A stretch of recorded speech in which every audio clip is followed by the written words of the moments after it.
Morning. Am I on? Not yet? There we go. It says I've got 0 minutes. So when I was thinking about how to present here this morning, I thought almost all of you here are familiar with the narrative of Africa rising. I'm going to start perhaps on a controversial note and start with the hypothesis that actually that narrative is incorrect. It's not Africa rising, it's Africa re-rising. I'll show you over the next course of the next few minutes, perhaps the next 19 minutes or so, how what is happening in the continent today is not happening for the first time. And typically, those of us, myself included, who grew up, were born in the continent and have lived and worked in other parts of the world. So for instance, I lived in Australia, I lived in the United Kingdom, spent some years in the US. You watch and notice how business leaders trying to enter the African continent look at it perhaps like this. That it's a place where there is a lot of poverty, and that is true, but that is the whole story. And that's the untruth. My attempt here will be to show you both sides of the coin, not only the opportunity, but also where the opportunity meets with potential risk. Managing complexity, ultimately, is the ultimate management challenge. It's what we do. It's who we are as business leaders. So, this is also true, by the way, about the continent, that she comes from a prosperous history of hundreds of years of kings and gold and diamonds and copper mines, that she comes from a complex history of incredible wealth that is generational by its nature. This, too, is true. But what you hear when you read most media, specifically in Europe and the US, North America specifically, is that this is the picture of Africa. Conspicuous consumption led by the consumption that is debt-fueled, credit-fueled. It's about pop culture, Vusi culture, TV culture, MTV culture, fast cars, fast money. There is an element of truth there too. But if you notice, all I've described to you is a social complexion that reflects almost every other part of the world. And that's how you need to think about the continent. Just another part of the world. Explore it and understand it for its beauty, its true ingrained opportunity. So what's the popular story that everybody here knows? I see my good friend from Safaricom is in the room. But what's the popular story that everybody here knows? Everybody knows about the story of mobile subscribers, so it would not be an Africa presentation if I didn't talk about mobile. Boring, but let's do it. Sorry, Safaricom. So what do you need to know? In the continent, last year there were 420 million people who were unique users and subscribers of a telephone network. That'll grow, by the way, over the next 5 years, they're about at a 6.2% CAGR to just over 500 million people. Now, that's an interesting number, but here for me is where it really gets interesting, is when you look at SIM connections, that number is almost an order of 2 to 1. In other words, 731 SIM connections last year, million, that'll grow to 942 million SIM connections by 2020. This is the better truth. In my country, for instance, in South Africa, it's not uncommon to find one person with 2 cell phones, or even more common, a single person with a single cell phone and 2 to 3 SIM cards. Because each of those SIM cards perform a different task. There's one that's used for mobile money transfer, for instance, another that's used for personal reasons, another that's used for business. This is not uncommon. It's a part of understanding the complexity of doing business in this continent. Let's look at GDP contribution. This, for me, is an important number as a person who trained in classical finance and educated as a chartered financial analyst. I always want to understand the big picture. What are the big numbers? So this perhaps is the more important number. In 2016, the mobile sector contributed just over 110 billion. That's, by the way, is just about 7.7% of GDP for the continent. And that'll grow, again, by 2020 to 8.6% of GDP. By the way, let me just make the point that the global average of mobile industry sector contribution to GDP, global average, is just north of 21%. So purely on a like-for-like basis, you notice that even this sector is lagging the global average. Ergo, there is only one way, and that's north. It'll grow, and it'll contribute more.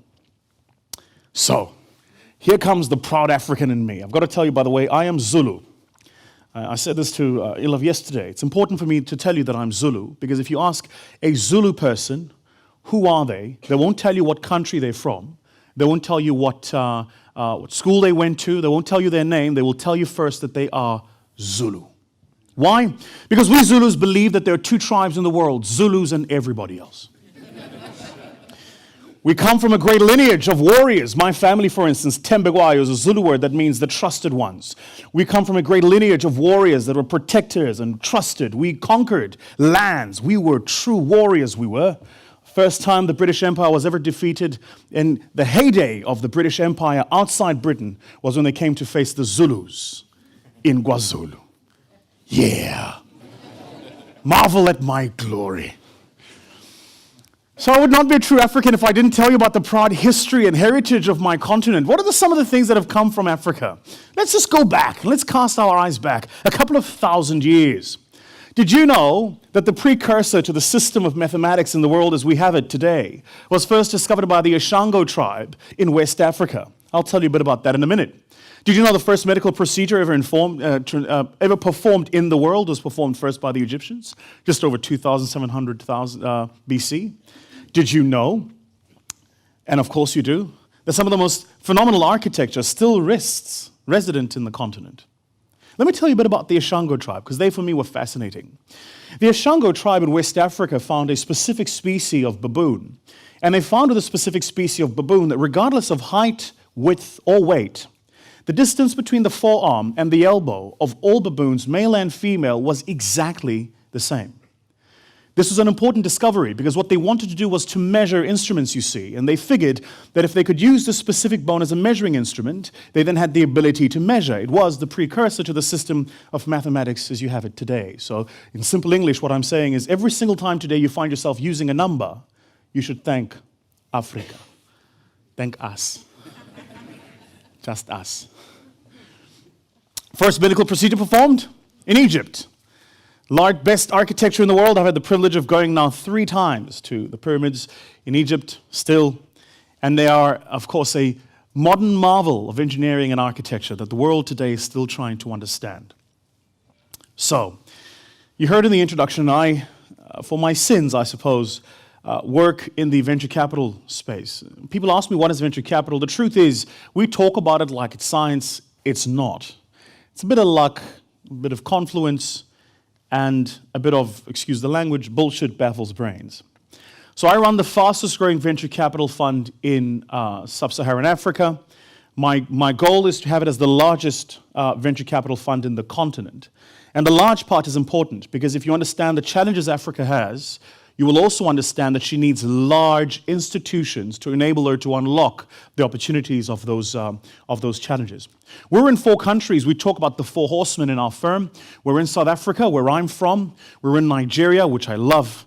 We're in Ghana. And of course, we're in Kenya. Let's look at some of the macro data on these.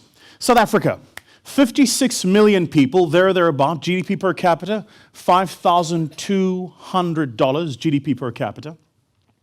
The size of the middle class in South Africa is just on 20%. This is important. If you want to understand Africa, my view, and I'm sure I'll get slated for this by my panel later, get in through South Africa. It's the most advanced market, has the most advanced capital market system. The rule of law actually works. If you get into a dispute with somebody and the court issues an interdict, that interdict stands. It gets executed. That's how it works. Contracts are upheld in South Africa. It is a large distribution network, large airport network, rail network, infrastructure network, mobile telephony network. Think about South Africa as a first world in a third world construct. That's how you want to think of it. But for me, the most fascinating thing you want to understand is 90% of South Africans have access to electricity. You'll find this nowhere else in the continent. Certainly not at that high a number. South Africa. Let's move west now, and let's go to the one I think is the real opportunity. So South Africa is a 5 to 10 year play. If you have a 20, 30 year play, you have to be in Nigeria. Let me put it to you simply. If you're not in Nigeria, you are not in Africa. 186 million people in Nigeria. Look at the GDP per capita, just 2,100. Then look at the size of the middle class, 10%. It's phenomenal, the opportunity that sits vested in Nigeria. Access to electricity, 60%, but for those of you who don't know, Nigeria generates just about 16% the power capacity of South Africa, with a population 4 times that of South Africa. For those of you who have not traveled, and I travel there fairly often, every single day you'll experience at least 2 power shortages, 2 power cuts in Nigeria. So there is, for instance, an entrepreneur that we funded in Nigeria who has a computer mainframe board that will work even though the power short circuits. His market, only Nigeria. Exciting business, phenomenal opportunity. Let's look at Ghana. Why Ghana? Because I think the cedi, the currency, is very strong. It's at 4-1 to the rand. We always think about the rand, the South African currency, and the dollar. Right in the middle of it is the cedi currency, which is the Ghanaian currency. 28 million citizens there, 80% access to electricity, 20% the size of the middle class, and one of the fastest growing credit markets in the world. I mean, they really have a fast-growing credit market now. Their capital market system is becoming increasingly more advanced. Leverage buyouts are being done more and more by companies, more transactions, and there's a massive growth in the lower to middle class sector on access to credit and credit facilities. Great country. But I would be lying if I did not say, this is my favorite. I fell in love, first with Kenya, and then her people, specifically the women. No. Love Kenya. I spend as much time as I can in Kenya. It is, for me, the heart and soul of Africa. It's warm. Her people are warm. The culture is warm, and everybody wants to see you succeed. 48 million people in Kenya. 60% access to electricity, and just over 85 FDI projects. And I highlight FDI projects on this because that's seen a steady increase. Just 4 years ago, that number was sitting on 42, and in 4 years, it's doubled. It really is a massive growth market, Kenya. I love Kenya. Let's look at some case studies of companies that have worked. What are the things you've got to be aware of if you want to do business in the continent? First, forget finding demand. You have to create demand. See, in the ordinary school of thought in doing business, particularly in more developed markets, what you do is you find demand and you service it.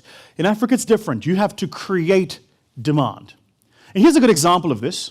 This is Oriflame. I'm sure you know them. You heard about the case study yesterday. They entered first in East Africa, specifically in Kenya, to sell makeup. This was their poster. What's strange about that poster? The model doesn't look like she's from Kenya, and the pricing is in euros. They wondered why their products didn't go off the shelves. It took some time to understand, actually, that the market was not going to respond to this type of advertising, but there was actually a deeper, more insightful point. Oriflame entered the market in Kenya trying to sell makeup. They then realized what they needed to do was to educate the consumer on why you needed makeup in the first place. They had to create demand, not find it. This is the latest poster by Oriflame. This was 2013 poster. You notice the price is now in shillings. You notice that the model is now an actual Kenyan, and the messaging changes. They started running workshops in Nairobi and, of course, in Mombasa, where they were teaching women specifically between the ages of 21 and 36 about how to use makeup. They created demand. They didn't try and find demand. First point. Second point is product adaptation. Understand quite simply that just because it works here, the way it works here, it won't plug and play. No better an example is there than this, Java Coffee.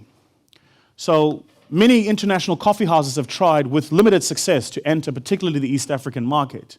Java Coffee has been incredibly successful in entering the East African market and doing well in the East African market. In fact, this is the growth numbers in coffee consumption in specifically Kenya. Why is that important? Because what Java Coffee figured out was how to blend the textures, colors, as well as flavors that are indigenous to the people of Kenya, specifically the Kikuyu people, to the product of coffee. So rather than simply sell a coffee product with a specific European aroma, they found local aroma, local texture, local flavor. Product adaptation. And then the third, and this, in my view, perhaps is the most important. You have to make sure you've got strong distributor capabilities. This is absolutely critical. So H&M has done this now. They're in East Africa, of course, and they've created a center in Ethiopia Because what they've figured out is that the cycle of producing goods, specifically in Asia, and then moving those goods from Asia into the East African market to sell, that they lose time and opportunity.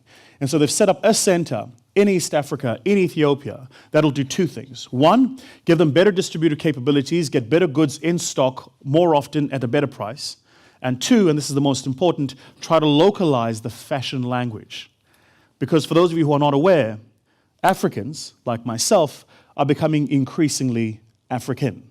So I want to wear something that reflects my nature, who I am, and where I come from.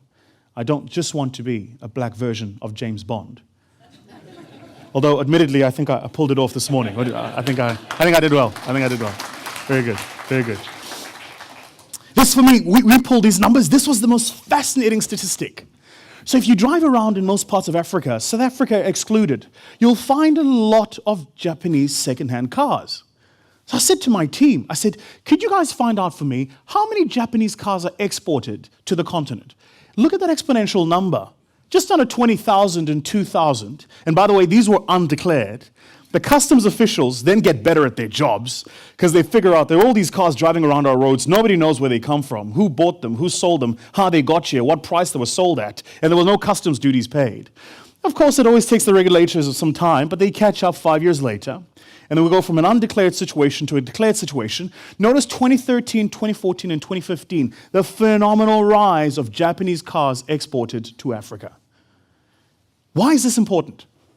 Well, who buys cars? The middle class. How do they finance them? Through credit. Why do they use them? They use them to take their children to school and take themselves to work.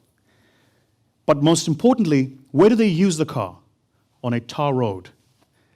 So what this number reflects is a growth in infrastructure, growth in credit and capital markets, growth in middle class, in effect, a rising living standard. It ain't just a car. It's not noise. It's a signal. It's a signal. So, let's look at the consumer spending basket by these four countries. Where does the most money still get spent? Education, education, education, education. When I was in high school, for instance, in my final year of school, my mother spent more on my education than she did on household goods. Africans believe in the value of education for their children, and they will invest in education for their children. I was sharing with Ilva yesterday, I'm the first person in my family to get a university degree, not because people in my family were particularly dim, but because the history of my country, black people, black Africans, were not allowed to go to school past year 6. It was against the law. And so when Mandela won the presidency, liberalized the markets, it enabled those of us who are outside the education system to get into a formal education system, and you're now seeing a rise in access and consumption of education. Let's look at this middle class. Let's understand it a bit better. Who's done well? Nestle's done phenomenally well. They had some challenges, particularly in South Africa. They've done really well now in East Africa. They've localized the tone of some of their products. They've entered better markets, and they've enabled strong distributors to do well in that space. Nestle, done really good business. Look at the AB InBev transaction, which was in effect AB InBev buying SAB, South African breweries. I'd love to say South African breweries was started by Zulu. It wasn't. But we should have. We consumed it. We did. We consumed. We were the best consumers of their product. Why did AB InBev buy SAB? Well, for two reasons. One, because they understand that the capability is sitting resident in the SAB management team, and I know that management team intimately. When I used to run my advisory business, SAB was one of my largest clients. I can tell you about board sessions, board meetings, conversations, strategies. Nobody understands how to operate a business in frontier and emerging markets better than the SAB management team. Nobody. People get to work every single day at 3 o'clock in the morning. At the breweries, they get to work at 3 o'clock in the morning. They load the stuff on the trucks. They put it on the trucks, and they make sure they get it out on the streets, into the shebeens and the taverns before the customer gets there at 7 o'clock in the morning. They are a phenomenal enterprise. They understand true frontier markets. AB InBev did a valuation. My view, that business wasn't bought for its fixed assets. It was bought for the management team's ability to access frontier and emerging markets. That's what it was bought for. And then, let's quickly round up with this. Harvard Business Review did an interesting case study on how to understand doing business specifically in the continent of Africa. And they came up with 3 main points. And I think those 3 main points will help us sum up what has been the sum total of my thoughts here today with you. The first, do me a favor, do all of us a favor. Less trade, less aid, more trade. A friend of mine living in Kenya made a joke. He said to me, if you are typically in Nairobi and you see somebody driving in say a Bentley Mulsanne, a Mercedes-Benz S-Class, BMW 7 Series, and they're being chauffeured, they do one of three jobs. They're either a government official, a CEO of a large company, or a CEO of an aid agency. Africa doesn't need more aid. It doesn't need more money being pumped in through aid agencies that will, on a dollar basis, maybe 5 cents gets to the actual beneficiary. What she needs is trade.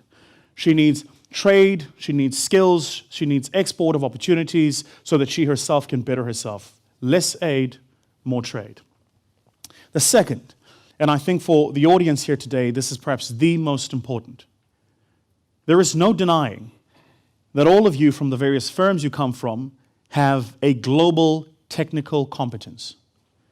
But global technical competence without local market expertise amounts to zero. So you might bring the product in. You might know very well how to tinker the product and how to engineer it and how it functions and how it works. But the people who will help you succeed in those markets, find the right consumers and price correctly, will almost always be local people. Global competence, local expertise. And then finally, take the long-term view. We're busy raising our second fund, so I'm doing some fundraising rounds, traveling around the world. And even when I meet with high net worth families and impact funds, this is the story. Give us the capital, then look away for 20 years. Why 20 years? Because like the young lady from Atsov, who runs the makeup business yesterday, that's what's required. It's required that you take a view that you're going to invest today and that you might break even in 10 years' time, but then only 10 years after that are you actually going to build a business, an instrument of value that will sustain itself. Take the long-term view. Way too much complexity, way too many changes, and way too much short-term thinking if you really want to succeed in the African market specifically. Those are my thoughts. Thank you very much.